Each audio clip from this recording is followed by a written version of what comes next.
다음 이제 쿼터백들에 대한 내용인데요. 일단 최근에 모빌리티를 가진 쿼터백들이 이제 리그에서 좀 각광을 받고 있는 그런 추세인데 일단 그런 부분에 대해서 좀 준비를 해오셨습니다. 이런 네. 강세 좀 지속될까 이런 내용인데요. 그렇죠. 이제 특히 이제 작년에 보면 AFC에서는 완전히 두드러졌었잖아요. 예. 기존에 이제 뭐 탐 브레이디를 위시로 한 이렇게 좀 파켓 패서 중심의 이제 쿼터백들이 활약을 했었다고 그러면 작년에 완전히 교체돼서 예. 프로볼에 뽑혔던 쿼터백들이 라마 잭슨, 패트릭 마홈스 그리고 이제 디션 왓슨까지 예. 젊고 이제 단순히 이제 젊은 선수들로 세대 교체가 된 것만이 아니라 파켓 밖으로 이제 뛰어다니는 듀얼 스레트형 쿼터백들 그런 선수들로 이제 완전히 교체가 됐는데 이런 것들이 이제 완전히 트렌드화돼서 계속 이제 모바일 쿼터백들이 리그를 계속 지배할 수 있겠느냐라는 예. 걸 좀 한번 생각을 해봤습니다. 네.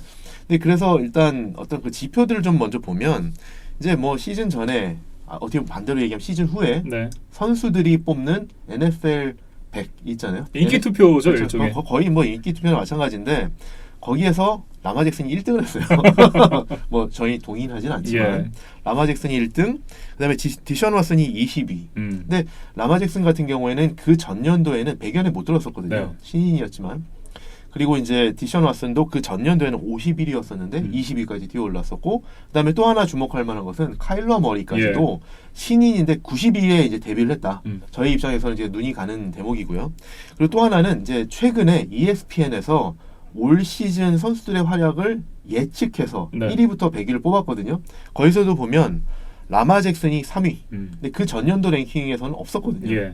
그리고 디션 왓슨이 10위. 그 전년도에는 47위. 예. 그리고 물론 이제 그 전년에는 없었지만 카일러 머리가 무려 47위까지 뽑혔어요. 예. 그러니까 이런 것들을 보면 일단 선수들이나 지금 뭐 기자들이나 볼 때 이런 어떤 젊은 모바일 듀얼 스랙 쿼터백들이 계속 활약할 것이다. 이제 전망을 하고 있는 것 같아요. 예. 근데 지금 진짜 그럴 것이냐라는 걸 한번 생각을 해보자라는 거죠. 근데 일단 레이븐스부터 보면 그 라이가드 마샬 얀더가 이제 은퇴한 거 외에는 아까 뭐 칩스 얘기할 때도 그랬지만 네. 레이븐스도 상당히 탄탄해요. 전력 누수가 별로 없다. 그렇습니다. 그리고 오히려 그 누수보다는 이제 드래프트에서 루키 러닝백 J.K. 다빈스라는 좋은 선수를 이제 뽑아서 어떻게 보면 기존에도 강했던 러닝 공격. 예. 그러니까 마크 잉그램과 라마 잭슨이 운영을 하는 그 강한 러싱 공격에 또 하나의 러싱 스레트를 더했기 때문에 그렇죠. 더 어쨌든 보면 이제 러싱 공격은 강해진 그런 모습이고요. 예. 카디널스 같은 경우에도 이제 뭐 좋은 선수가 한 명 추가됐죠. 2년차 머리에게 좋은 선물이 예. 하나 더해졌어요. 리그 최고급의 리시버죠. 디안드레이 홉킨스가 이제 가담을 했기 때문에 훨씬 이제 머리에게는 좀 공격 활로가 다양해질 거다라는 기대가 되고, 네. 뭐 디션 왓슨은 반대로 뺏기긴 했지만 그래도 디션 왓슨은 그 대신 돈을 벌었다. 연장 계약을 했었죠. 대형 계약을 이제 최근에 안겨줬잖아요. 예. 그래서 이제 뭐 4년 1억 6천만 불인가요? 그래서 디션 왓슨도 연평균 이제 4천만 불에 해당하는 이제 연봉을 받게 됐는데 어쨌든 이게 전반적으로 봤을 때 이 세 선수들이 어느 정도 할 거냐라는 거 봤을 때 그렇게 분위기가 디션 왓슨 빼고는 네. 그렇게 나쁘진 않다라는 말씀을 드렸는데 과연 그렇게 진짜 활약할 거냐라는 걸 한번 생각해 볼 필요가 있다라는 거죠. 왜냐하면 뭐 NFL 역사를 보면 리그를 상당히 이제 주름 잡았던 여러 가지 이제 뭐 수비에서 공격에서 혁신적인 선수나 감독이나 시스템이나 이런 것들이 여러 번 뭐 나왔다 들어갔다 했었잖아요. 근데 그런 어떤 변화, 혁신적인 뭐 그런 선수나 감독이 나왔더라도 시간이 지나면 그에 대한 대처 방법이 나왔었다는 그렇죠. 거죠. 그래서 아까 우리 언급하셨지만 사실 2년 전만 해도 LA 램스가 슈퍼볼 갈 때 다들 숀 맥베이는 천재. 이 공격을 어떻게 막지? 예. 근데 사실 해가 바뀌기 전에 대응 방법이 나왔었잖아요. 그렇죠. 그리고 나서 작년에는 완전히 이제 뭐 다들 카피캣. 그래서 이제 다 따라해서 이제 소위 이제 슈퍼볼에서 빌 벨리책이 어떤 하나의 이제 청사진을 제시하고 다 따라했다. 네. 물론 이제 다 똑같은 방식으로 따라한 것은 아니지만 그 션 맥베이와 그 제러드 고프가 이끄는 공격을 어떻게 막아야 되겠구나라는 것이 시간이 지나면서 이제 답이 나왔다는 건데 예.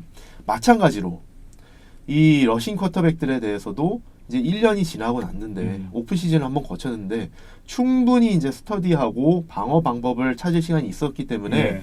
뭔가 또 비책이 나오지 않았겠느냐라는 생각을 해볼 수 있다라는 거죠. 특히 이제 그 수비의 귀재 벨리책 같은 경우에는 작년에 라마 잭슨한테 한번 당했잖아요. 네. 그럼 이제 이를 갈고 올 시즌에는 물론 이제 팀 전력이 전체적으로 좀 약화됐다고 하더라도 전략적으로 뭔가 새로운 걸 들고 나오지 않겠느냐. 음. 그리고 또 하나는 작년 플레이오프에서 타이탄스가 일단 라마 잭슨을 꺾었잖아요. 예. 뭐 라마 잭슨만이 아니라 어쨌든 레이븐스를 꺾었지만 라마 잭슨을 효과적으로 막으면서 승리를 가져갔었는데 그게 또 한번 청사진이 되지 않겠냐라는 거죠. 근데 그럼 이제 그걸 생각을 해보면 이렇습니다. 일반적으로 지금까지 NFL 역사를 보면 소위 말하는 이제 두얼 스렛, 모바일 쿼터백들을 막는 거의 이제 뭐 어떻게 보면 공식화된 것들이 뭐냐면 라인베커 3명 중에 1명을 쿼터백한테 그냥 아예 그냥 붙여놓는 거예요. 소위 이제 스파이 라인베커라고 부르거든요. 예. 쿼터백만 넌 봐. 그래서 쿼터백이 파켓 안에서 어떻게 움직이냐에 따라서 다른 뭐 리시버나 러닝백의 움직임을 일단 좀 제껴놓고 한 명은 쿼터백의 움직임에 따라서 패스하면 패스컷이 들어가고 파켓 안에서 이렇게 움직이다가 밖으로 나오면 바로 이제 쿼터백만 전담하는 스파이 라인베커를 쓰는 게 지금까지는 정석이었어요. 예. 근데 작년에 타이탄스는 그거랑 좀 다른 방법으로 라마 잭슨을 이제 수비하면서 승리를 가져왔거든요. 네. 그러니까 그런 것들도 하나의 이제 좀 참고할 수 있는 전략이 되지 않겠느냐라는 차원에서 한번 좀 말씀을 드려보면 타이탄스가 썼던 전략이 뭐냐라는 걸 보면 한 3가지 정도를 말씀드릴 수 있을 것 같아요. 근데 이제 그게 뭐냐면 일반적으로 팀들이 쿼터백을 패스러시를 할 때 패스러시를 제일 잘하는 사람들은 일반적으로 양쪽 끝에 있는 디펜시브 엔드 예. 내지는 아웃사이더 라인베커 3-4에서 아웃사이더 라인베커를 통해서 양쪽에서 이렇게 감아 싸잖아요. 에어 싸잖아요. 그러니까 쉽게 말하는 엣지 러셔들이 엣지 이제 러셔. 들어간다는 얘기죠. 엣지 러셔들이 양쪽으로 에어 싸는 게 일반적인 방법이잖아요. 근데 작년에 이제 타이탄스는 엣지보다는 오히려 인테리어에서 패스러시를 많이 해서 바로 눈앞에서 그 라마 잭슨을 압박하면서 패스러시가 바로 눈앞에서 들어오면서 그거를 보면은 사실은 이제 돌아나가게 되죠. 예. 그러니까 파켓 안에서의 움직임이 바로 이제 파켓 밖으로 나가게 되는 거죠. 그러면서 그 라마 잭슨이 어떻게 보면 이제 수직적인 움직임이 아니라 그 라인업 스크리미지를 기준으로 해서 수직적인 움직임이 아니라 수평적으로 움직이게 만드는 거죠. 그러니까 이 종적인 움직임이 좋으니까 횡적으로 움직이도록 이제 만들어- 유도를 한다는 그렇죠. 얘기죠. 종적으로 움직이면 이제 그 전진을 하는 거니까 그거를 막기 위해서 그거를 막을 수 있는 가장 좋은 방법은 눈앞에서 인테리어 라인에서 프레셔를 가하면서 거기에 집중을 하면서 사실 이제 인테리어에서 다양한 이제 뭐 블리츠 스킴이라든지 이런 거를 쓰면서 다양한 인테리어 패스러시를 했기 때문에 그 엣지를 향해서 오히려 이제 돌아나가는 거죠. 파켓 밖으로. 네. 그러면 이제 말씀하신 것처럼 이제 종적이 아닌 횡적으로 뛰다 보면 당연히 어쨌든 야디지 전진이 아니라 그 횡적으로 움직이면서 전진은 없는 거고 예. 더군다나 그 파켓에서 이제 오른손잡이 쿼터백인 라마 잭슨을 파켓 왼쪽으로 이제 몰아내면서 어떻게 보면 이제 본인이 뛰면서 던지기에 더 불편한 방향으로 몰아내는 거죠. 몸을 한번 틀어야 되니까. 그렇죠. 그래서 어쨌든 그런 걸로 해서 이제 좀 러싱과 패싱을 동시에 방어했다라는 게 첫 번째고요. 예. 두 번째로는 이제 코너백들이 라인업 스크리미지에서 상당히 리시버들을 피지컬한 커버리지를 하면서 라인업 스크리미지에서 재밍을 많이 했다. 그러다 보면 리시버들이 그 코너백을 벗어나서 라우트를 타는데 시간이 걸리고 예. 코너백들한테서 세퍼레이션을 얻는데 시간이 걸리는 거죠. 그렇다 보면 이 라마 잭슨이 패스를 하기 위해서 공을 들고 있어야 되는 시간이 더 길어지는 거죠. 그렇다 보면 패스러시에 잡힐 시간이 벌어지는 거고. 예. 그래서 이렇게 해서 공략을 했다라는 게 또 하나고. 그러면서 이제 어떻게 보면 이제 그 케빈 바이어드라는 좋은 세이프티가 있다 보니까 바이어드가 이제 그 딥 미드를 막아주게 되니까 어떻게 보면 이제 딥 패싱 자체도 차단이 되고. 예. 그러니까 이제 여러 가지로 이제 라마 잭슨 입장에서 패스하기가 좀 곤란한 상황이 된다라는 거였고. 근데 세 번째는 뭐 이거는 사실은 앞에 두 가지의 결과물일 수도 있는데 초반에 큰 리드를 잡았다. 네. 근데 레이븐스가 작년에 플레이오프에서 보면 타이탄스를 상대로 해서 초반에 턴오버를 2개를 범하면서 바로 이제 14대 0으로 뒤졌거든요. 네. 근데 어떻게 되냐면 14대 0으로 금방 뒤지면서 쫓아가기 위한 공격 방식으로 바뀐다. 그렇게 되면 라마 잭슨의 장기인 러싱 공격을 줄이고 쫓아가기 위한 패싱 공격으로 집중하게 된다는 거죠. 근데 물론 이제 라마 잭슨이 작년에 기대 이상으로 패싱을 해주긴 했지만 그래도 아직은 파켓 패싱보다는 러싱 중심의 선수인데 러싱 공격의 빈도를 줄이게 되고 패싱을 하게 되고 아까 이제 말씀드린 것처럼 패싱을 줄이니까 말씀드렸던 이제 인테리어의 패스러시와 네. 코너백들의 피지컬한 플레이가 선순환 고리를 이루면서 그 라마 잭슨과 레이븐스 공격을 막아냈다라는 겁니다. 결국 이제 장점을 버리고 이기긴 쉽지 않잖아요. 그렇죠. 네. 올 시즌에 과연 이것을 비롯해서 다른 전략들을 여러 팀들이 들고 나온다라고 할 때 예. 과연 그러면 이제 그 여전히 리그를 지배할 수 있겠느냐. 예. 근데 그런 걸 생각해 보면 이 라마 잭슨이나 디션 왓슨이나 이런 뭐 카일러 머리 뭐 이런 선수들도 그걸 예상을 해야 됩니다. 그렇죠. 그래서 오히려 공격 입장에서 한 단계 더 진화한 그 단순히 러싱 그걸 이용해서 이제 패싱하는 요거에서 좀 더 탈피한 조금 더 다양한 공격 패턴을 보여주면서 수비들이 또 한 번 고민하게 만드는 예. 이런 작전으로 나와야 극복할 수 있다. 그러니까 어쨌든 이제 지난 시즌의 모습을 보고 그에 대비한 이제 수비가 들어왔을 때 그걸 또 카운터를 칠 수 있어야 그쵸. 된다, 뭐 이런 얘기죠. 그쵸. 네. 상대방이 주먹 내면은 주먹 낼 걸 예상하고 볼을 내겠지라고 예상하고 가위를 내야 된다는 네. 거죠. 아, 적절한 비유인데요. 네. 어쨌든 지난 시즌에 이어서 이제 올 시즌 역시도 이 모빌리티가 있는 쿼터백들이 계속해서 활약을 할 수 있을지 한번 지켜보는 게 재밌는 포인트가 될 것 같습니다. 두 번째 포인트는 이제 베테랑 쿼터백들에 관련된 내용인데요. 네, 지금 말씀드렸던 이제 젊은 쿼터백들과 이제 반대로 네. 베테랑 쿼터백들에 대해서 좀 이제 말씀을 드려보고 싶은데 그게 왜 그러냐면 일단 베테랑 쿼터백들이 최근에 조금 이제 하향세를 걷고 있는 경우가 좀 많았었잖아요. 그렇죠. 근데 이제 그 첫 번째로 일단은 이적한 탐 브레이디를 좀 얘기를 해보고 싶은데 예. 탐 브레이디는 사실은 뭐 작년에 같이 뛰었던 선수들 소위 이제 말하는 서포팅 캐스트가 작년보다는 좋아진 팀으로 옮겼어요. 그렇습니다. 그래서 어떻게 보면 작년보다 더 좋은 성적을 낼 수도 있지 않을까라는 기대를 하는데 근데 전 이걸 한번 좀 이제 재미로 한번 짚어보고 싶은데 탐 브레이디가 템파베이 가서 제일 먼저 한 게 뭔지 아세요? 어제 언론의 주목을 받았던 그 전화번호 달라고 했던 그거 아닌가요? 전화번호 그건 제가 잘 모르겠는데 네. 일단은 뭘 했냐면 그 템파베이와 본인의 이름을 이용해서 상표 등록을 했어요. 그러니까 탐 브레이디와 템파베이를 합쳐서 탐파베이 그리고 템파 브레이디 네. 이 두 개의 상표 등록을 했어요. 예. 그러니까 어떻게 보면 사업적인 마인드가 뛰어나인데 그러네요. 옮겨서 바로 이제 선수들하고 손발 맞추고 이거보다는 그 돈 벌기 위한 사업적인 조치부터 먼저 했다. 그래서 그거에 대해서 이제 또 언론의 주목을 받으니까 네. 이제 탐 브레이디가 사실 뭐 재치 있게 뭐라고 받아쳤냐면 이렇게 받아쳤어요. 그게 왜 이상하지? 나는 오히려 드루 브리스가 뉴올리언스에서 왜 드루 올리언스라는 상표 등록을 안 했나? 이게 더 이상하다라는 얘기를 했거든요. 예. 뭐 말이 돼요. 드루 올리언스 뭐 이러면 뭐 그런 이제 그런 것처럼 이제 탐파베이, 예. 템파 브레이디 이런 걸 이제 상표 등록을 했는데 뭐 어쨌든 그런 거를 가장 먼저 했다는 게 좀 눈에 띄었고요. 예.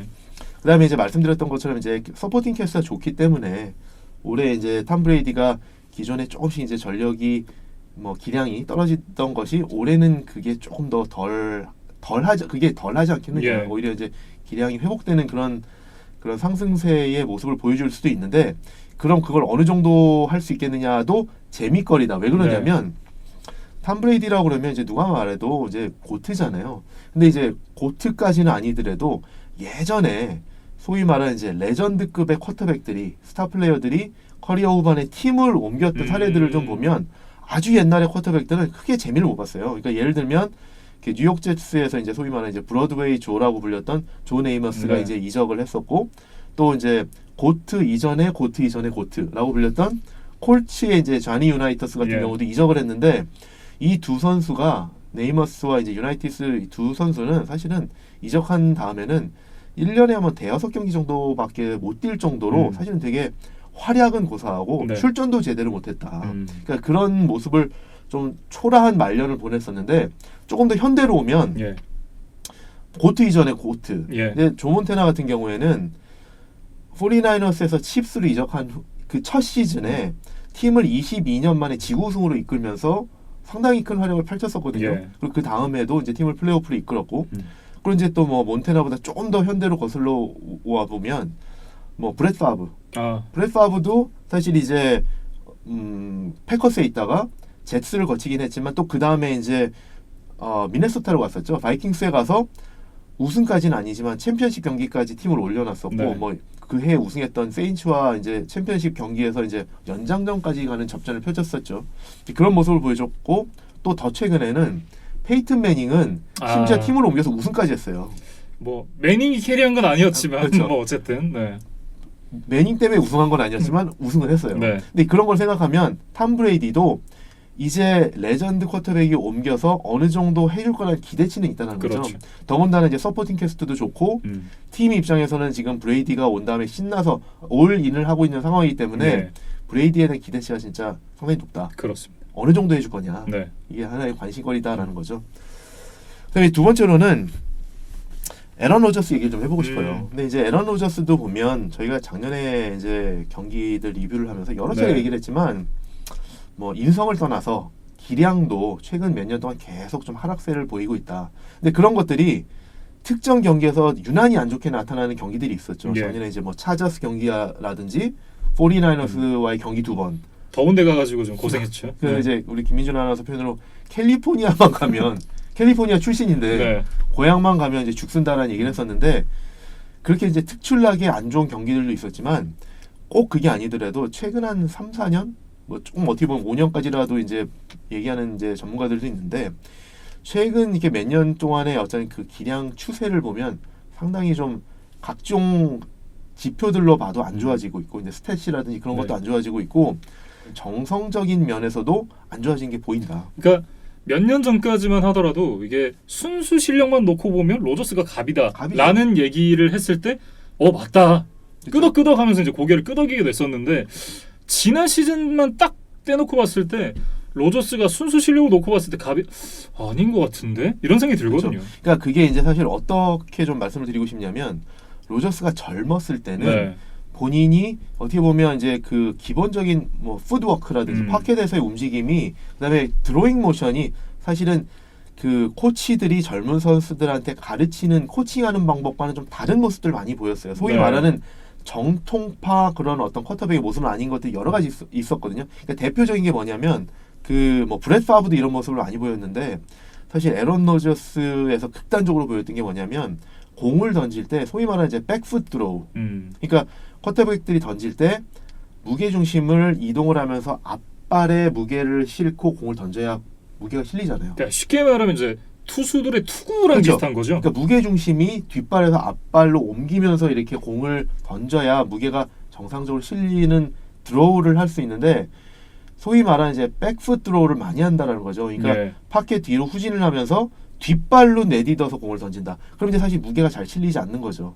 그럼 이제 순수하게 어깨 힘만으로 던지는 게 되는데요. 그렇죠. 그리고 또 뭐가 있냐면 소위 말하는 이제 크로스 바디 드로우. 그러니까 움직임의 방향과 역방향으로 공을 던지는데 네. 그게 어떻게 보면 몸의 유연함이나 그런 동작에 그런 걸 실제로 할 수 있는 게 젊었을 때는 예. 유연하니까 훨씬 더 자연스럽게 이루어질 수도 있고 백풋 드로우도 무게가 실릴 수도 있는데 나이가 들면서 유연함이 줄어들고 어깨 힘이 줄어들면서 이런 것들이 이제 효율성, 정확성이 예. 떨어진다는 거죠. 특히나 이제 크로스바디 같은 경우는 인터셉션을 그렇죠. 뭐 만드는 대표적인 자세잖아요. 그렇죠. 그래서 그런 것들이 이제 에런 로저스가 지표로 나타나지 않는 것들 중에서도 이제 그런 것들이 보인다라는 거죠.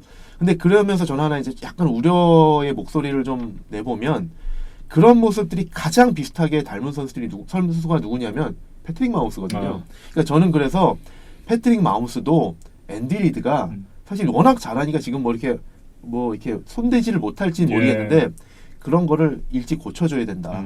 그리고 그런 걸 수용을 해서 고쳐야 된다.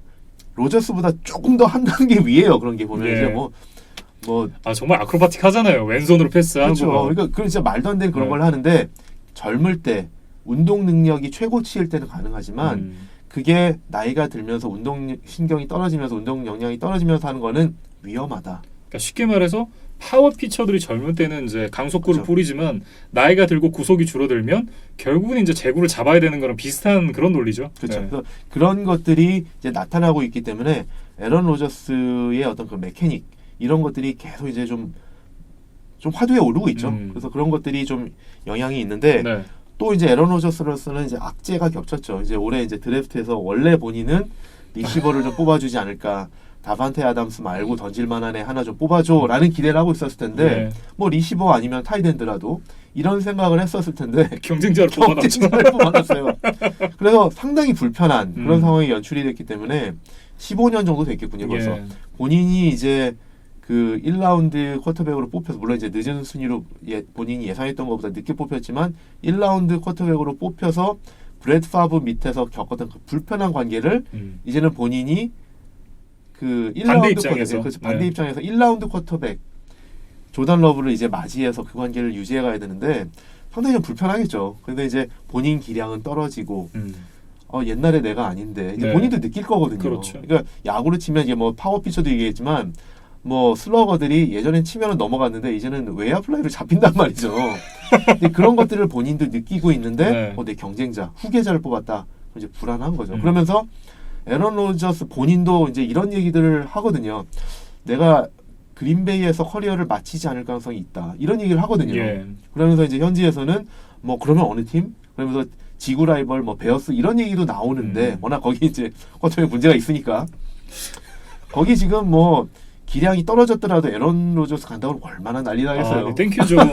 아니 사실 이제 가장 높게 뽑힌 선수가 지금 동기들은 다 그렇죠. 초대형 계약을 맺었는데 4천만 불. 지금 뭐 방출을 걱정해야 되는 상황이니까. 근데 뭐 어쨌든 지금 주전으로 뛴다는 또 네. 얘기는 이제 선언은 했는데 근데 어쨌든 이런 루머들이 돌면서 에런 로저스도 이제 그런 걸 다 듣는단 말이죠. 예. 그러면서 이제 조던 러브의 관계도 이제 매니지를 해야 되고 이제 본인의 기량도 또 이제 계속 하락세를 막으면서 오히려 더 이제 더 자신을 증명하고자 하는 욕구도 있을 거고 예. 그런 거를 이제 잘 매니지해야 될 텐데 과연 잘할 수 있겠느냐. 더군다나 이제 주변에 본인이 생각했던 웨폰들도 뽑아주지 않고 서운한 마음도 있고 이럴 텐데 과연 올해 이제 에런 로저스가 그럼 어느 정도 활약을 해줄 수 있느냐. 이것도 하나의 좀 관전 포인트다라고 네. 좀 말씀드리고 싶습니다. 톰 브레이디에 이어서 에런 로저스까지 얘기를 해봤습니다. 다음 선수는 이제 드루 브리스가 되겠죠. 그렇죠. 아무래도 이제 베테랑 스타 플레이어들 뭐 하면 브레이디, 로저스, 그다음에 뭐 자연스럽게 이제 또 한 명의 레전드 네.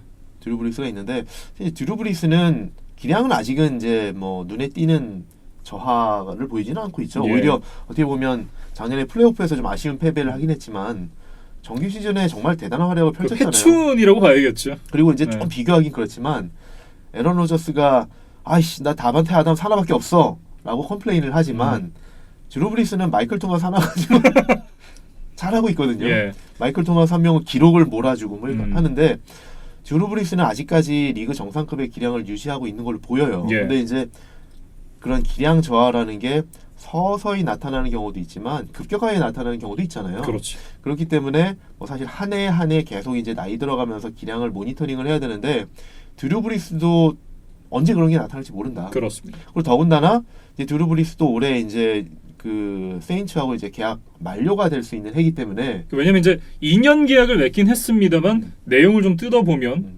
뭐 올해 끝나고 은퇴를 할 수도 있고 아니면 내년에 또 뛸 수 있고 뭐 그건 네. 이제 좀 계약 조건이 좀 복잡합니다. 계약을 그리고 상당히 이제 선수 입장에서도 팀 입장에서는 상당히 이제 윈윈인 스트럭처를 잘 만들어놨어요. 예. 그래서 이제 그 만약에 이제 1년을 마치고 은퇴를 하더라도 샐러리 캡 히트가 팀에게 안 좋은 영향을 좀 미치는 거 좀 완화해주는 조항들 잘 넣어놔서 좋은 관계를 마무리 지을 수 있는 그런 여건을 만들어놨거든요. 예. 근데 그런 상황에서 더군다나 뭐 감독 션 페이트는 이제 뭐 대놓고 그런 얘기를 하거든요. 올해가 뉴올리언스에서의 마지막 해다. 네. 그 드루 브리스한테 그런 얘기들을 하고 있기 때문에 이제 더군다나 이제 올 4월쯤이었나요? 이게 NBC와 이제 은퇴 이후에 해설하는 아, 그쵸. 계약을 맺었죠. 그렇죠. 그러면서 이제 뭐 은퇴가 이제 00년이 이제 얘기가 나오고 있기 때문에 올 시즌을 끝내고 사실 이제 드루 브리스가 은퇴할 가능성이 높아지고 있는데 예.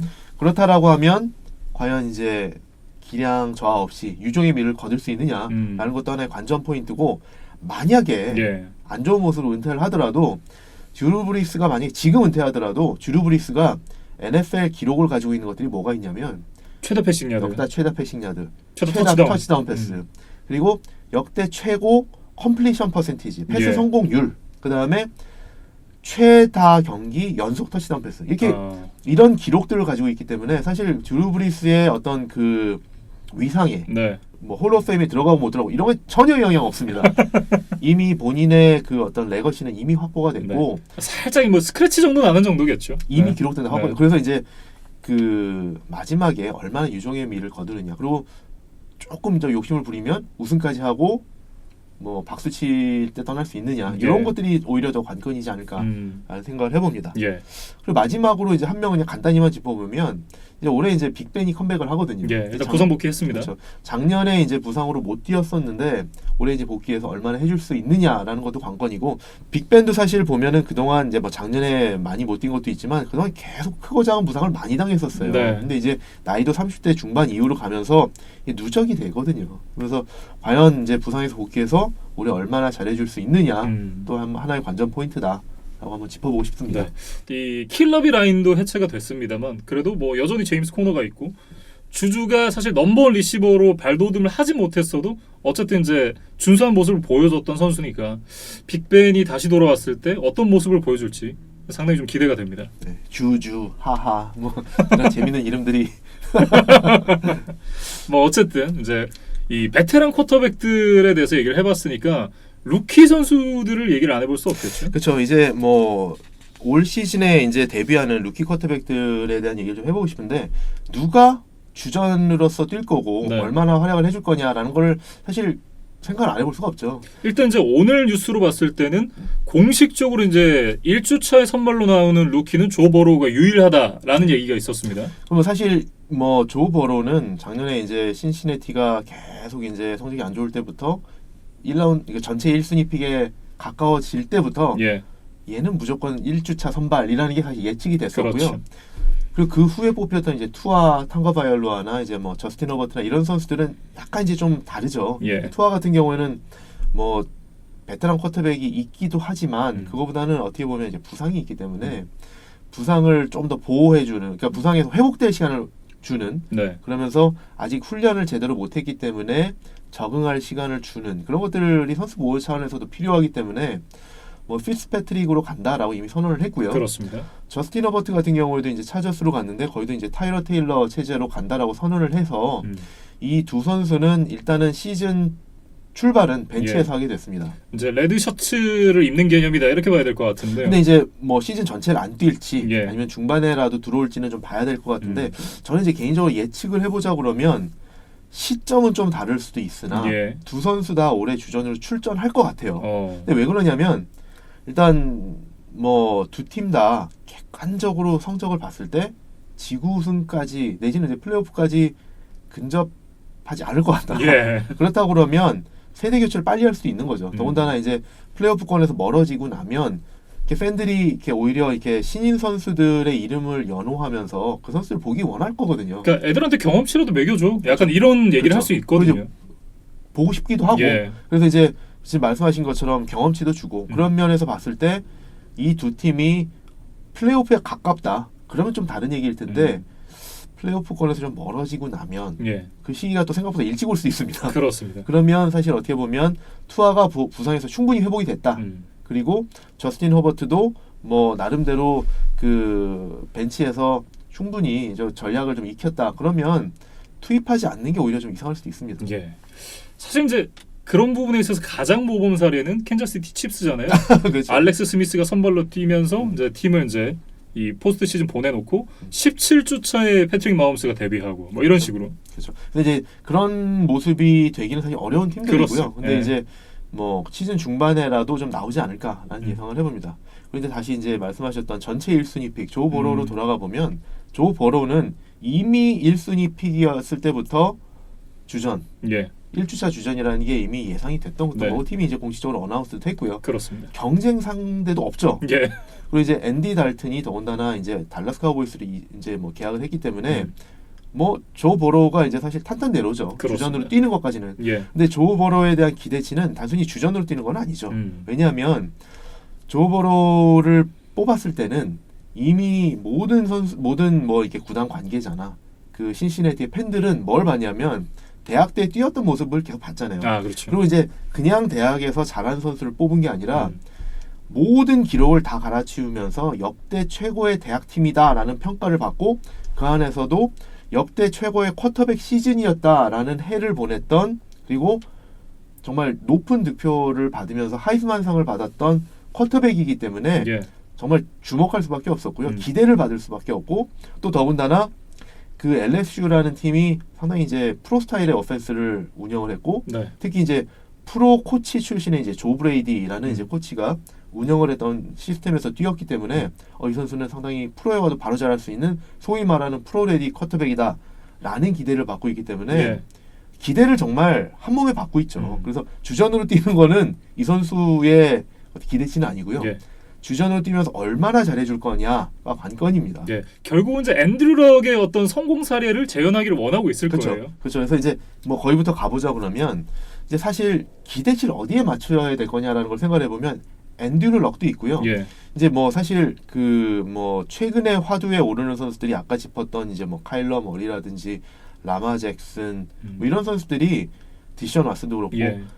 사실 한 2년차 3년차부터 다 잘했기 때문에 뭐 루키 때는 아니더라도 금방 잘했거든요. 예. 그렇기 때문에 그런 성공 사례를 보면서 아 처음부터 되게 잘할 수 있을 거야라는 기대를 할 수는 있는데 경기 스타일이 좀 다르잖아요. 그래서 이제 말씀하신 것처럼 더 비슷한 비교 대상은 사실 이제 말씀하신 앤드류 럭 예. 그리고 조금 더 거슬러 가보면 맷 라이언이에요. 아. 그러니까 맷 라이언이 2008년에 팔콘스의 전체 3순위로 뽑혔고 예. 앤드류 럭은 2012년에 전체 1순위로 뽑혔는데 이 선수들이 좀 더 이제 조 보러하고 비슷한 파켓 패서다. 물론 이 두 선수보다 조 보러는 훨씬 더 활동력이 뛰어납니다. 좀 더 예. 모바일한 쿼터백인데 어쨌든 그래도 그 파켓 패서에 가까운 쿼터백이다라고 봤을 때 이 두 선수하고 비교를 해보면 어쨌든 안 좋은 팀으로 뽑혀간 거잖아요. 예. 전년도 성적이 안 좋았던 팀으로 갔는데 특히 이제 콜츠 같은 경우에는 전체 1순위로 뽑았기 때문에 그런데 그 상황들과 좀 보면은 조금 다를 수는 있어요. 왜냐하면 그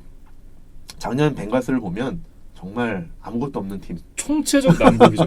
특히 이제 오펜시브 라인이 보면은 그 뭐 앞에서 막아주는 선수들이 정말 이래도 되나 싶을 정도로 그 아마 스탯이 어떻게 됐었냐면 패스 블락킹이 리그 27위, 런 블락킹이 30위였거든요. 그러니까 온라인이 거의 뭐 유명무실한.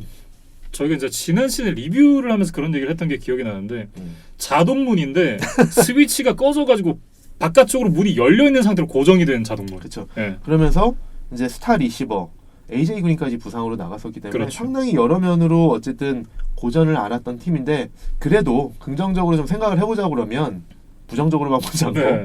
작년에 이제 오펜시브 라인이 그렇게 안 좋았는데 작년에 이제 1라운드에서 뽑았던 오펜시브 태클 조나 윌리엄스가 이제 부상으로 못 뛰었었는데 올해 이제 복귀를 하고요. 그러니까 사실상에 이제 올해 뽑은 선수나 다름없죠. 그쵸. 네. 그래서 어떻게 보면 1라운드 픽이 더 많았다라고 뭐 이렇게 생각을 하면 뭐 좋겠고요.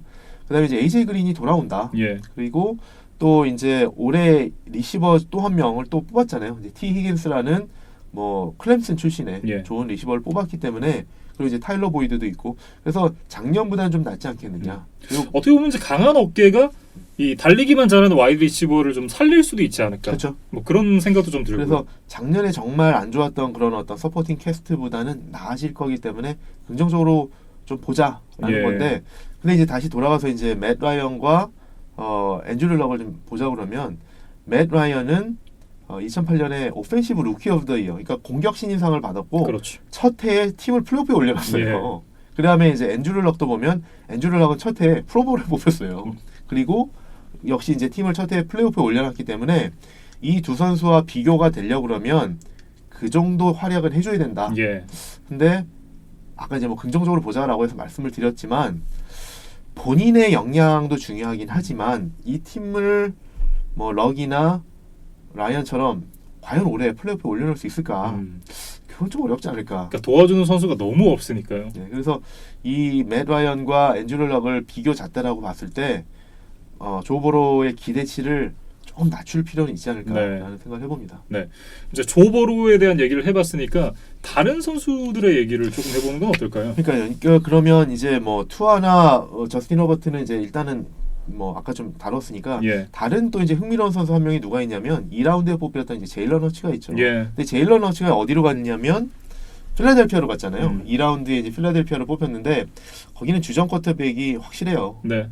그 칼슨 렌시라는 쿼터백이 있는데 다만 부상이 부상을 많죠. 부상을 많이 당한다. 그래서 만약에 이제 부상을 당한다 그러면 제일런 허치가 데자뷰가 될 수 있다. 아, 대학 때처럼. 예. 그러니까 대학 때 투아가 다쳤을 때 투입돼서 팀을 이제 구원해준 그런 역할을 했는데 만약에 칼슨 렌치가 또 부상을 당한다? 그럼 또 투입돼서 그런 역할을 해주길 기대를 할 수 있겠죠. 예. 근데 만약에 이제 칼슨 렌스가 부상을 당하지 않고 웬치가 1년 내내 뛴다고 했을 때는 제일런 헐츠를 그냥 벤치에 두기 좀 아까운 선수다. 왜냐면 이 선수도 나름 듀얼 스랙 쿼터백이기 때문에 비교를 해보자 그러면 세인츠가 주루 브리스라는 쿼터백이 있지만 테이섬 힐 테이섬 얘기하시려고요? 힐을 쓰잖아요. 예. 그런 역할을 좀 제일런 헐츠를 쓸 수 있지 않을까. 그리고 이제 뭐 올해만이 아니라 예를 들어서 그런 역할을 뭐 한두 해 하면서 제일런 헐츠가 잘해준다라고 하면 또 몰라요. 테디 브리지워터처럼 브리스가 빠졌을 때 부상 당했을 때 들어와서 그 자리를 잘 메워줘서 캐롤라이나에 이제 주전 쿼터백으로 갔잖아요. 그렇죠. 그런 것처럼 제일런 헐츠도 지금 이제 뭐 바로 주전을 뛰지 못하더라도 제한된 플레이를 가지고 테이섬 힐 같은 활약을 펼쳐주고 부상을 대타로 들어왔을 때 또 어느 정도 활약을 해준다 그러면 브리지워터 같은 케이스도 만들어낼 수 있다. 한번 좀 생각을 해보면 어떨까 싶습니다. 그러니까 주전 자리는 따내지 못하더라도 좋은 모습을 보여줘서 다른 팀에서라도 이제 기회를 받을 수 있게끔. 네. 네. 그리고 또 하나 생각해보면 사실 이제 웬치가 다치기를 바라는 것처럼 생각이 되니까 그거는 아니고요. 근데 사실 이제 웬치가 다치는 건 변수라기보다 이제 상수의 개념이잖아요. 네. 근데 어쨌든 이제 그거는 좀 제껴놓고 보더라도 음. 아까 이제 뭐 테이섬 힐 말씀을 드린 거는 이글스의 이제 덕 피더슨 감독이 워낙 이제 공격적으로 이제 창의성이 뛰어난 감독이기 때문에 분명히 그 션 페이튼이 했던 거를 봤을 거고 네. 본인도 생각이 있을 거고 했기 때문에 제일런 헐츠를 2라운드에서 뽑았을 때는 나름 이제 높은 드래프트 픽이잖아요.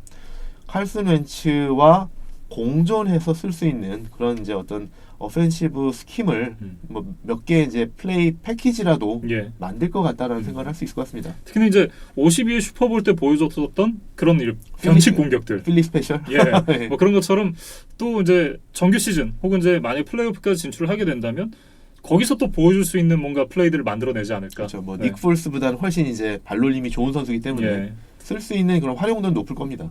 뭐 그런 생각이 드는데 어쨌든 이제 루키 선수들도 굉장히 좀 기대를 많이 모으는 이번 시즌입니다. 자, 루키 선수들에 대한 얘기를 여기까지 정리를 해보도록 하고요. 다음 이제 이어갈 얘기는 제한카 카일러 머리 선수에 대한 얘기입니다. 이제 쿼터백들을 저희가 이제 카테고리를 나눠서 보고 있는데 예. 하나의 카테고리죠. 예. 제한카라고 말씀하셔서 이제 한국인의 피가 흐르는 쿼터백을 이제 하나의 카테고리로 둘 수밖에 없죠. 그래서 이제 작년에 이제 신인왕을 받으면서 활약을 하고 뭐 기대를 모았던 이제 예. 카일러 머리가 올해 이제 2년 차가 되는데 어느 정도 해줄 거냐라는 걸 한번 좀 생각을 해볼 필요가 있을 것 같습니다. 네. 사실 이제 현지에서는 굉장히 기대치가 높습니다. 기대치가 높죠. 그래서 아까 이제 말씀드린 것처럼 ESPN 탑 100에서는 올해 이제 47위로까지 뽑고 있기 때문에 그리고 이제 첫 해를 뛰고 나서 동료들은 NFL 탑 100에서 90위까지 뽑았기 때문에 네. 나름 인정을 받고 있어요. 근데 그런 관점에서 봤을 때 한 해 이제 더 경험하고 나서 이제 어느 정도 해줄 거냐라는 걸 이제 좀 한번 전망을 해보자라는 건데 예. 일단 카일러 머리 현장에서 들려오는 얘기들을 들어보면 카일러 머리가 아주 이렇게 그 마인드셋도 좋은 것 같아요. 근데 작년 시즌이 끝나자마자 딱 2주 쉬고 바로 이제 트레이닝을 시작했다고 그래요. 예. 그러면서 이제 아무래도 본인이 그 듀얼스랙 쿼터백이기 때문에 많이 뛰다 보면 부상에 노출될 가능성이 있기 때문에 벌크업을 했다고 합니다. 그래서 이제 파운드 기준으로 한 9파운드, 뭐 예. 킬로그램 기준으로 한 4kg 정도를 근육을 좀 키웠다라고 하는데 사실 그러면 이제 말씀드린 것처럼 그 부상에 대한 내구성을 키우는 거죠. 예. 상당히 중요한 요소입니다. 그렇습니다. 그래서 이거를 뭐 얘기를 하면 항상 이제 떠오르는 선수가 이제 RG3, 로버트 그리피스 서드 이 선수가 이제 신인 때 엄청난 센세이션을 일으켰지만 결국 플레이오프에 가서 부상을 당하면서 예. 뭐 다음 시즌에도 또 부상을 하고 이런 것들이 결국은 이제 커리어를 완전히 망쳐버렸잖아요. 근데 그런 거를 보면서 이런 젊은 듀얼스랙 쿼터백들은 다 당연히 벤치마킹을 해야 되는 거죠. 예. 그러면서 진짜 부지런히 시즌이 끝나고 2주 만에 트레이닝룸에 가서 벌크업을 했다는 게 상당히 어쨌든 마인드셋이 좋다. 예. 마인드셋도 좋은데 한국인의 피가 흐르는 것이 확실하다. 이렇게 좀 얘기를 할 수도 있겠습니다. 역시 한국인들 하드워커잖아요. 그렇죠. 빨리빨리. 예. 그리고 또 하나 이제 한번 이제 생각해 볼 거는 긍정적인 요소가 뭐냐면 이제 카일러 머리 인생으로 봤을 때 네. 처음으로 풋볼 한 종목에만 집중했던 오프 시즌이다. 왜냐하면 전년도 오프 시즌까지만 해도 풋볼과 베이스볼을 병행했었잖아요. 예. 그러면서 이제 뭐 오클랜드 에이스에서 1라운드에 지명되기까지 한 그런 게 어쨌든 풋볼과 함께 야구에서도 네. 유망주였었기 때문에 두 종목을 병행했었는데 그러니까 모두 1라운드에 뽑혔죠. 그렇죠. 네. 올 시즌에는 이제 오롯이 음. 풋볼에만 집중했다라는 게 그것도 하나 좀 긍정적인 것 같다. 예. 라고 좀 짚어볼 수 있을 것 같습니다. 어쨌든 올 시즌 뭐 준비된 부분이나 아니면 이제 뭐 풋볼에만 집중했던 부분이나 여러 부분들을 놓고 봤을 때 거기 이제 서포팅 캐스트도 좋아졌죠. 뭐 그런 부분들을 생각을 해본다면 카일러 머리 선수의 올 시즌 모습 더 기대가 됩니다. 네. 근데 이제 작년에 어떤 활약상에서 얼마나 더 발전할 거냐라는 걸 좀 한번 좀 짚어보면 작년에 물론 잘하긴 했어요. 근데 예. 이제 좀 더 냉정하게 평가해보자 그러면 작년에 이제 킹스베리 감독을 만나서 소위 말하는 이제 킹스베리가 운영하는 에어레이드 시스템을 이제 운영을 하게 됐잖아요. 예. 근데 에어레이드 오펜스의 특징은 본질은 패싱 공격입니다. 미친 듯이 패스를 하는 거거든요. 예. 그러니까 한 경기에 많게는 70개까지 패스를 하는 그런 공격인데 작년에 이제 그 카일러 머리가 그 선봉했었던 카디널스의 에어레이드 공격은 패싱보다는 러싱 중심이었다. 그러니까 어떻게 보면 카일러 머리가 아직은 신인 때부터는 에어레이드 공격을 운영할 정도의 그런 어떤 깜냥은 안 됐다. 이렇게 네. 아직까지 그거 완전히 정하지 못했다라고 볼 수 있을 것 같아요. 근데 이제 그런 것들이 뭘로 나타나냐면 이제 에어레이드 공격을 운영을 하면서 약간 이제 거의 RPO까지 섞어서 운영을 하게 되는데 카일러 머리의 특성에 맞춰서 예. RPO까지 운영을 하게 되는데 이 RPO를 하면서 판단 미스가 좀 나오는 것들이 보였다라는 거죠. 근데 그 대표적인 것들이 예를 들면 RPO를 하면서 순간적인 상황 판단을 해야 되는 거잖아요. 아 이걸 패스를 해야 되는 상황인가, 러싱을 해야 되는 상황인가. 근데 충분히 러싱을 해서 퍼스트 다운을 얻을 수 있는 상황에 무리하게 패스하다가 포스 다운으로 넘어가서 공을 넘겨주고 또 반대로 서든 롱 상황인데 그런 데는 이제 패스를 해야 되는데 조금 이제 러싱 레인이 나오면 뛰다가 퍼스트 다운을 갱신하지 못하고 또 공격권을 넘겨줘. 이런 상황들이 꽤 나왔었거든요. 예. 그리고 이제 한 어떤 이제 어디서 봤는지 제가 기억이 안 나는데 어떤 그 집계된 자료에 보면은 스크램블에 대한 판단을 잘못해서 색으로 이어진 게 15개가 있었다고 그래요. 그러니까 이게 리그 최다였다. 예. 그러니까 이런 것들을 보면 아직 첫 해에는 신인이었기도 했지만 그 에어레이드 시스템을 이끌 정도로 완전히 적응하지 못했다라는 부분들이 있었는데 거기서 이제 한 해를 뛰었고 킹스베리와 오프 시즌 길진 않았지만 조금 더 어쨌든 이제 뭐 이제 공부를 했겠죠. 예. 이제 필드에서 뭐 직접 경험하는 것도 있지만 플레이북을 연마하고 킹스베리와 앉아서 물론 이제 코로나 때문에 거리두기는 했겠지만 네. 그걸 조금 더 이제 습득하는 그런 시간은 있었을 거기 때문에 2년 차에는 조금 더 능숙한 모습을 보여주지 않겠느냐, 예. 조금 더 발전한 모습을 하지 않겠느냐라는 걸 기대를 해보는 거죠.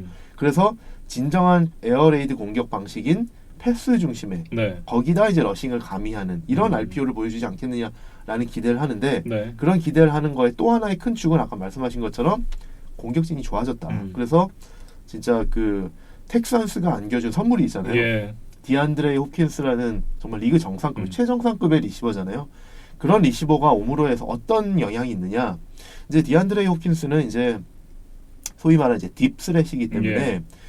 이 기존의 리시버들로 하지 못했던 제한된 패싱 공격을 할 수 있는 옵션이 생기고 소위 말하는 이제 필드 스트레칭이 된다. 예. 그러니까 수비수들을 벌려놓을 수 있는 그런 공간이 생기기 때문에 말씀드렸던 것처럼 패싱 공격도 다양화되고 효율성도 높아지고 예. 그것으로 인해서 필드 스트레칭이 되면 본인이 이제 뛸 수 있는 공간도 많이 열린다. 네.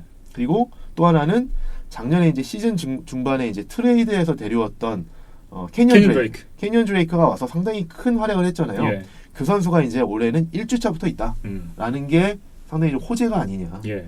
그리고 뭐 어떻게 보면 작년에는 이제 디안드레 홉킨스 같은 선수가 없었기 때문에 사실은 넘버원 리시버 감은 아닌데 네. 넘버 리시버 역할을 맡아야만 했던 이제 뭐 크리스천 커크라든지 이런 선수들이 편하게 이제 넘버 2 리시버 네. 이런 이제 넘버 2 리시버가 되면 당연히 넘버 2 코너백을 상대하기 때문에 훨씬 부담이 덜해진다. 그런 부담이 덜해지는 부분은 사실 이제 거의 영감님이라고 불러도 그렇죠. 되는 이제 와이드 리시버 하면 또 있잖아요. 그렇죠. 이제 피츠제럴드는 이제 그리고 이제 슬롯에서 뛰면서 예. 훨씬 더 이제 전체적으로 그 디안드레이 홉킨스라는 확실한 넘버원 리시버 한 명이 오면서 이제 확실히 이제 전체적으로 좋아지는 효과가 있다라는 예. 거죠. 그래서 그런 부분들이 기대가 된다. 그래서 우리 김민준 아나운서 좋아하는 이제 낙수 효과가 있을 거다. 네. 이런 부분들이 카일러 머리가 2년 차를 맞이하면서 조금 더 개선되리라고 우리가 이제 기대해 보는 그런 네. 요소라고 할 수 있겠습니다. 뭐 어쨌든 지난 시즌보다는 훨씬 더 향상된 모습을 보여주기를 기대를 해보겠습니다. 기대를 해봅니다. 예.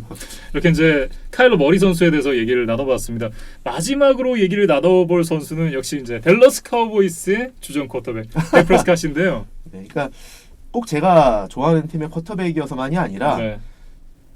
아메리카스 팀이라고 불리잖아요. 카우보이스가 그렇죠. 이제 뭐 누가 봐도 객관적으로 리그 전체에서 가장 인기가 많은 팀이고 그리고 오프 시즌 중에 가장 어쨌든 주목을 끌었던 그 드라마의 주인공이었다. 소위 이제 드라마라는 표현을 현지에서 쓰니까요. 예. 이렇게 뭐 그 어떤 그 언론에 오르내리는 이제 팬이시니까 네. 더 많이 의식을 하시는 네, 것 같은데 편하게 얘기하셔도 될 것 같아요. 근데 이제 그 덱 프레스캇이 어쨌든 그 주목을 많이 받았기 예. 때문에 카일러 머리와는 또 다른 요인으로 인해서 하나의 카테고리다. 그래서 이제 프레스캇에 대해서 좀 얘기를 해보면 예, 일단 4천만 불도 어림없고 3,500만도 안 된다. 그래서 이제 뭐 얘기하고 싶진 않지만 지금 이제 뭐 며칠 사이에 그 디션 왓슨까지 예, 연평균 4천만 불에 이제 계약을 안음으로 해서 덱 프레스캇은 또 이제 또 웃음을 짓고 있을 거예요. 네. 근데 어쨌든 근데 뭔가 프레스캇은 좀 더 증명을 해야 되는 쿼터백이라고 저는 생각을 하거든요. 그렇죠. 그래서 이제 사실 오프 시즌 내내 이제 팀과 이제 줄다리기를 했던 것이 이제 장기 계약 그 얘기를 했었는데 결국은 이제 7월 15일 데드라인을 넘겨서 이제는 뭐 계약 체결을 못했죠. 예. 소위 말하는 이제 롱텀 컨트랙트를 장기 계약을 하지 못했고 프랜차이즈 태그로 그냥 계약을 하게 됐죠. 그렇습니다. 그러면서 이제 올 시즌 약 3,100만 불 정도의 이제 연봉을 받게 뛰게 됐는데 그것도 절대 저는 이제 프레스캇에게는 적지 않은 금액이라고 생각이 되는데 어쨌든 카우보이스 입장에서 볼 때는 이렇다라는 거죠. 이 친구한테 장기 계약을 리그 최고급 연봉을 주면서 해야 되느냐라는 예. 게 아직 확신이 안 선다라는 거죠. 음. 그러니까 남을 주기는 아깝고 내가 장기 커미트먼트 하기에는 아직 확신이 안 서는 계륵이네요. 계륵이죠. 네. 그래서 남 주기는 아깝고 뭐 이런 것들이 팀 입장에서 봤을 때 정말 확신을 못 갖고 있다라는 증거라는 거죠. 예. 그렇다라고 그러면 올 시즌 한 해 더 이제 프랜차이즈 태그를 뛰게 하면서 이제 보자는 거죠. 네. 팀 입장에서는 한 해 더 보자. 그러면서 프레스캇한테는 네가 한번 더 증명해봐 라고 하는 건데 어느 정도 해주면 예. 사실은 카우보이스가 이런 거죠. 이 친구를 방출해 마라. 그러니까 재계약을 안 하면 자유계약서 선수가 되면 다른 팀이 당연히 이제 데려갈 만한 팀들은 줄 서죠. 그러면 사실. 이제 좋은 계약을 제시를 데려갈 하면서 선수는 이제 네. 시가는 계속 올라가고 있기 네. 때문에 그러니까 뭐 꼭 리그 최정상급의 연봉은 아니더라도 한 해 한 해 지나면서 샐러리 캡도 올라가고 이제 물론 내년에는 예외지만 그렇죠. 쿼터백들의 몸값은 계속 올라가잖아요. 그렇기 때문에 지금 이제 프레스캇의 몸값도 계속 올라갈 수밖에 없는 상황인데 어느 정도 해준다고 그러면 예. 카우보이스 이제 그걸 보면서 이제 베팅을 하는 거죠. 아주 장기 계약을 안 해도 된다. 그러니까 아주 고가의 장기 계약은 안 해도 된다라는 걸 이제 베팅을 하는 거고 프레스캇 입장에서도 디션 왓슨 네. 뭐 마홈스 이런 장기 계약 거액의 장기 계약이 나오면서 속으로 이제 웃고 있는 거죠. 니네 계약 안 줘? 일단 난 존버해. 약간 이런 느낌인데. 그런 거죠. 근데 그러면서 이제 서로 이제 아직까지 이제 간격이 좁혀지지 않고 있는데 그래서 이제 과연 프레스캇이 올해 어느 정도 성적을 내줄 거냐가 진짜 관심사입니다. 그래서 예. 만약에 올해 플레이오프에서 좀 좋은 성적을 낸다. 그래서 뭐 최소한 NFC 챔피언십 이상을 간다. 네. 그럼 카우보이스 입장에서는 사실은 프레스캇 버리기 어렵습니다. 예. 그리고 4천만 불까지는 아니더라도 러셀 윌슨이 받고 있는 3,500만 불 그리고 그 이하 뭐 제럿 거프나 웬스가 받고 있는 3,400만 불 언저리의 그 연봉을 안 주기는 어렵습니다 이제는. 예. 그런데 만약에 고프도 맞는데. 그렇죠. 근데 이제 만약에 프레스캇이 팀을 NFC 챔피언십까지 못 이끈다. 그래서 뭐 디비저널 라운드 아니면 심지어 그 이하다. 그러면 프레스캇은 사실 이제 카우보이스하고 롱텀 계약을 이야기하기 상당히 불리해집니다. 예. 근데 그렇다고 해서 카우보이스 입장에서는 만약에 프레스캇을 버린다고 해도 뚜렷한 대안은 없습니다. 아니 너무 아니 그러면 사실 어느 정도 선에서 합의를 하고 계약을 해야 되지 않나라는 생각이 들긴 하거든요. 그러니까 사실 서로 이제 중간에서 만나야죠. 예. 근데 이제 그 중간에서 만나는 연봉이 어느 정도 수준이냐 그리고 프레스캇이 어느 정도 활약을 해줘서 그 중간을 본인한테 좀 더 유리하게 가져가느냐 이게 좀 관건인 거죠. 근데 네. 카우보이스 입장에서는 사실은 뭐 가질 수 있는 옵션이 뭐 내년에 자유계약으로 풀리는 선수 글쎄요. 그러게요. 사실 마땅치 않거든요. 저는 그래서 올 시즌에 뭐 이미 끝난 얘기지만 뭐 작년에 이제 방송하면서 몇 차례 말씀드렸지만 브레이디가 만약에 딴 데를 눈독을 들이고 있다라고 하면 달라스가 아니었을까. 달라스가 그걸 잡았으면 좋지 않았을까라는 말씀을 몇 번 드렸었거든요. 예, 맞아요. 물론 브레이디도 장기적인 근본적인 해결책은 아니지만 네. 지금 카우보이스가 로스터가 좋기 때문에 선수들이 좋기 때문에 브레이디를 얹어서 지금 버커니어스가 올인하고 있는 것처럼 한두 해 정도 카우보이스가 올인을 했었으면 어땠을까라는 생각을 하는 건데 지금 이제 그거는 이제 물 물 건너갔죠. 건너갔고요. 네. 그럼 이제 또 누가 있느냐? 앤디 달튼. 앤디 달튼은 그렇게 올인을 할 만한 선수는 아니고요.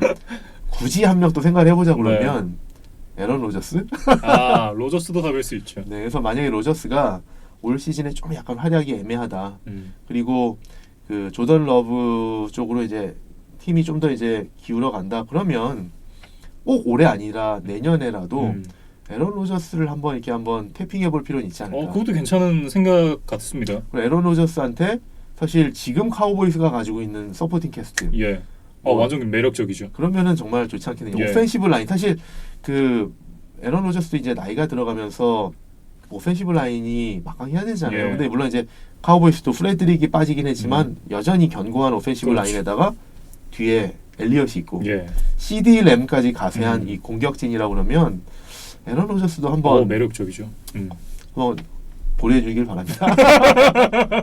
아니 또 제가 에런 로저스 인성 얘기하다 또 손 벌리는 이런 입장이 됐는데 프레스캇이 올해 진짜 네.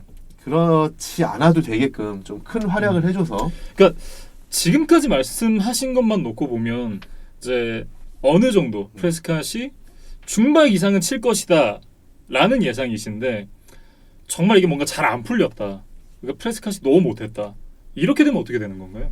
그러니까 이제 그게 제일 난처한 거죠. 그러니까 예. 팀 입장에서는 지금 20몇 년째 못 진출하고 있는 NFC 챔피언십 경기 정도까지 진출해주면 못 이기는 척하고 네. 됐다 받아라 너 잘했다라고 해주고 싶은 게 사실은 윈윈일 것 같아요.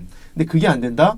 근데 그거를 줄 명목이 없어진다. 그럼 카우보이스 사실 대안이 뚜렷지 않고 앤디 달턴은 아니고요. 네. 대안이 없고 그다음에 프레스캇 입장에서도 사실은 이제 본인이 이제 그 바게닝 파워를 좀 잃는다라는 거죠. 카우보이스한테서는.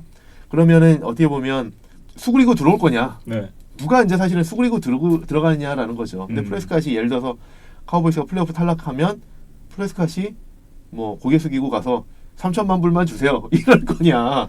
근데 사실 FA가 되니까 다른 데서 그러니까요. 주전 쿼터백이 없는 데서 데려가려고 할 거잖아요. 그러니까 오히려 그런 입장에서 봤을 때 카우보이스 입장에서는 어느 정도 하면 못 이기는 척하고 주는 게 카우보이스 입장에서 지금 최선일 거예요. 만약에 진짜 프레스캇을 잃는다, 방출한다 그러면 뭐 신인 드래프트 로렌스를 노린다? 글쎄요. 근데 지금 사실 공격진이나 수비진이나 멤버들이 좋기 때문에 그러니까 상위 탑5 안에 들긴 쉽지 않거든요. 아니 그렇죠. 그리고 이제 뭐 내년도, 내후년도 뭐 그 다음 연도까지 1라운드 픽 다 몰아가지고 1라운드 픽 3개 주고 예를 들면 예. 로렌스를 데려온다? 바람직한 빌딩은 아닌 것 같거든요. 그래서 하여튼 뭐 카우보이스 입장에서는 지금 여러 가지로 사실 좀 고민이 될 겁니다. 예. 어쨌든 이제 덱 프레스캇이 잘해주는 수밖에 없다. 뭐 이렇게 결론이 나는 것 같네요. 네. 이렇게 이제 쿼터백들에 대한 얘기를 좀 나눠봤습니다. 전반적으로 보니까 이게 저랑 이제 류지경 PD도 뭐 나름 열심히 준비는 해서 옵니다만 저희가 할 수 없는 얘기들을 또 이렇게 듣잖아요. 너무 좋은데요. 아, 예, 감사합니다. 네. 자주 뵐 수 있어서 좋겠습니다. 아무튼 제가 이렇게 이제 쿼터백들에 대해서 얘기를 해봤고요. 다음은 이제 플레이오프 팀들에 대한 전망입니다.